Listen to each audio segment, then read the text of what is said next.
अच्छा। हाँ, गाय को अगर आप उपाधि देते हैं, अगर आप गौ माता को कहते हैं तो आप होलिस्टन को गौ माता मत बोलिए। फिर बीज संस्कारित है बीजामृत से, तो आपके जो कोई भी रोग फंगीसाइड जो है इसको नहीं आएगा। आप जैसे बेविस्टिन वगैरह का वो लगाते हैं, पौधे को इतना ही पोषण चाहिए होता है जो इसके पास हमारे गोबर गोमूत्र के जो एक लेयर बन चुकी, ये इसका पोषण का काम करती है थ्रू आउट द लाइफ। ये जब तक रहेगा इसका पोषण का काम करेगी, वहाँ जीवाणुओं की संख्या बढ़ाएगी। इसको पूरे खेत के अंदर छींट के और आप सिंचाई कर सकते हैं। आपको 3 दिन के अंदर इसके रिजल्ट दिखाई देंगे। साथियों, सरदार पटेल कृषि विश्वविद्यालय मेरठ में हम इस समय हैं और यहाँ गन्ना विकास विभाग मेरठ का स्टॉल है और यहाँ पे हम देख रहे हैं जो बहुत सारे यहाँ पे प्रोडक्ट्स रखे हुए हैं।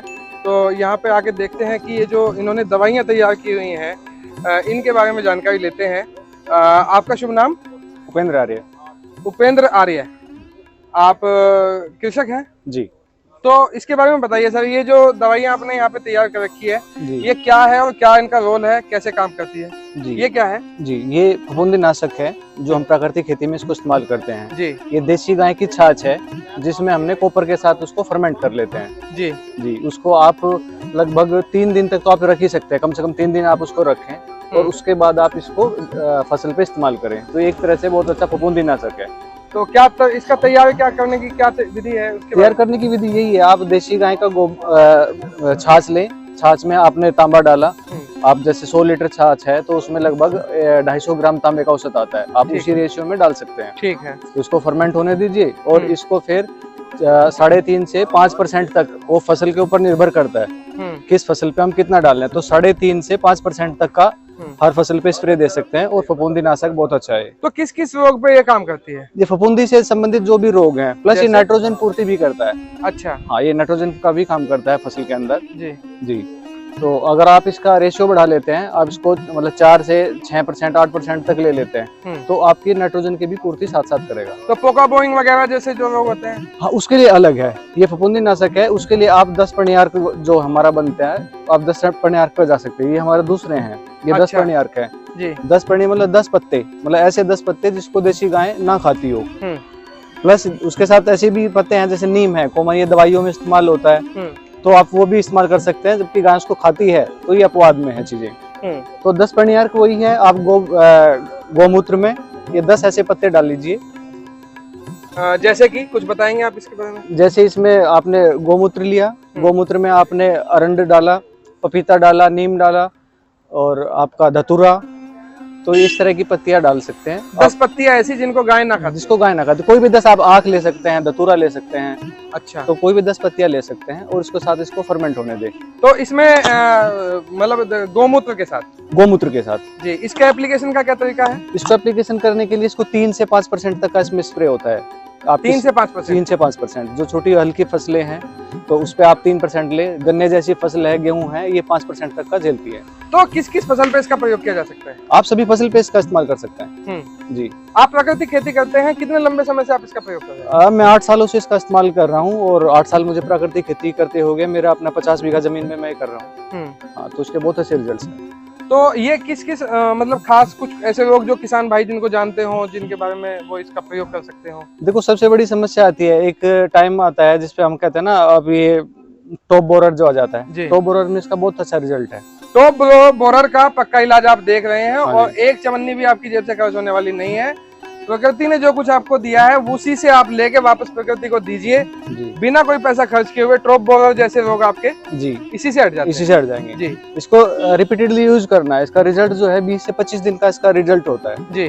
तो 25 दिन के बाद आप दोबारा से इसको कर सकते हैं। टाइम टेन्योर इसका कम होता है रसायन में, जबकि ज्यादा है, किसानों को आदत हो चुकी, लेकिन टाइम टेन्योर वही है, मेहनत थोड़ा सा ज्यादा बढ़ेगी आपकी, लेकिन रिजल्ट 100% है। और ये जो नीमास्त्र है सर, ये क्या है? नीमास्त्र भी है, इसमें केवल गौमूत्र के साथ नीम को फर्मेंट किया जाता है।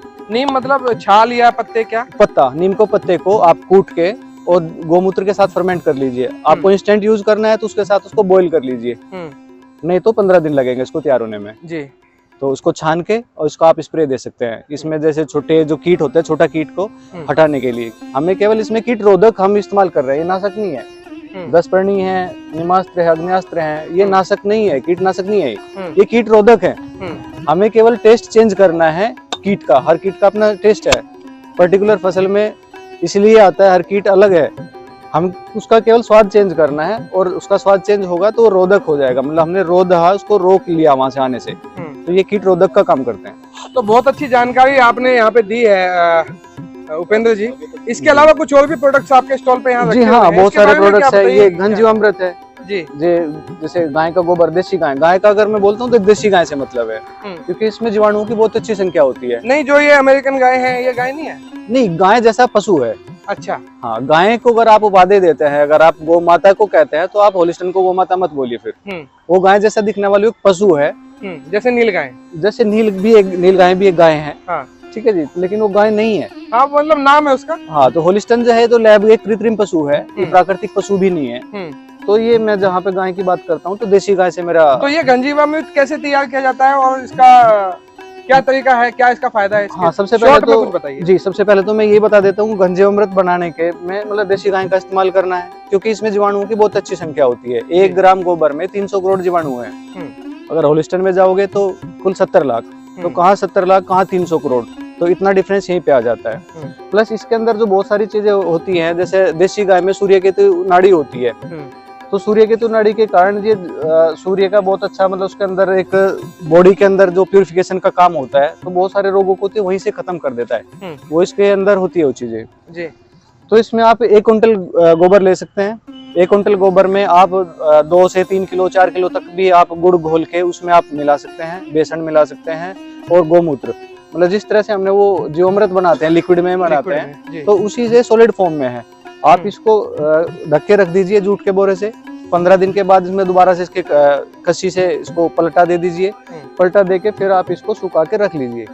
तो ऐसा बताया जाता है कि जीवामृत से कहीं ज्यादा इसकी जो है क्षमता होती है? नहीं, क्षमता अधिक नहीं होती, चीज वही है, बस ये है आप इसको एक समय ऐसा होता है, बारिश का मौसम है जी, तो बारिश के मौसम में आप पानी तो खेत में चला नहीं सकते, पहले से ही ऊपर बारिश बहुत है, तो खेत से सिंचाई में तो पानी जाएगा नहीं, तो जीवामृत हम चलाएंगे सिंचाई के साथ चलता है या स्प्रे में जा रहा है। लेकिन एक समय ऐसा आता है किसान खेत में घुस भी नहीं पाता, तो उस वक्त जो है हम इसको अपना कट्टे बोरे, जैसे लोग यूरिया डीएपी एनएपी जो ये सब रसायन डालता है, तो उसी हिसाब से इसको डाल सकते हैं। इसके रिजल्ट बहुत अच्छे हैं, ये मिट्टी के अंदर जाएगा, फर्मेंट होगा जी।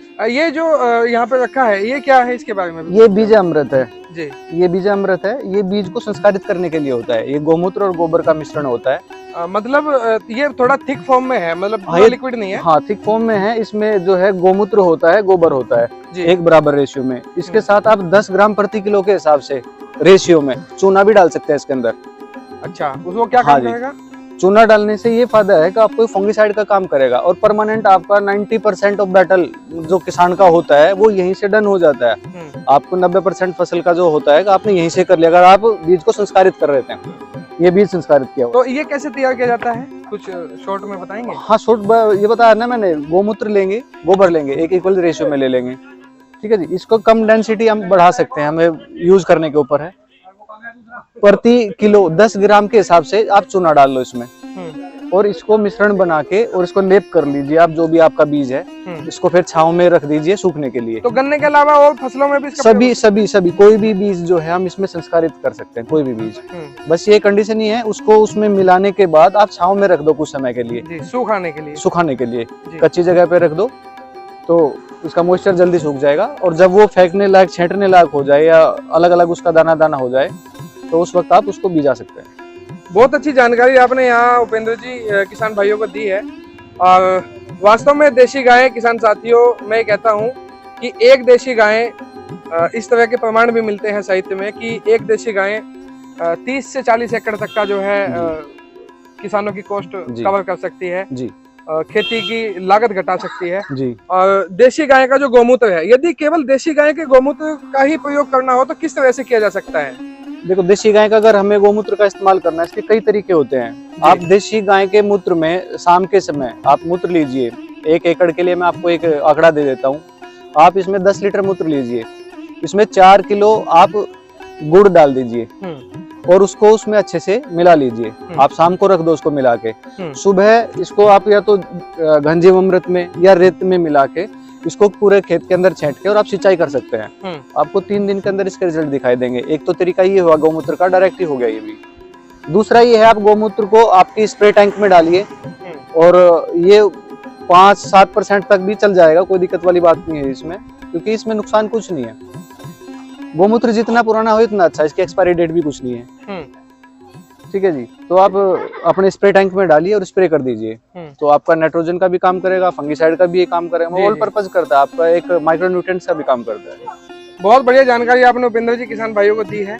और किसान साथियों, यदि आपको आज की वीडियो अच्छी लगी हो तो हमें कमेंट बॉक्स में जरूर बताइएगा, और वीडियो लाइक और शेयर करना बिल्कुल ना भूलें, चैनल को भी सब्सक्राइब कर लें। अगले वीडियो में फिर मिलेंगे एक नए विषय के साथ।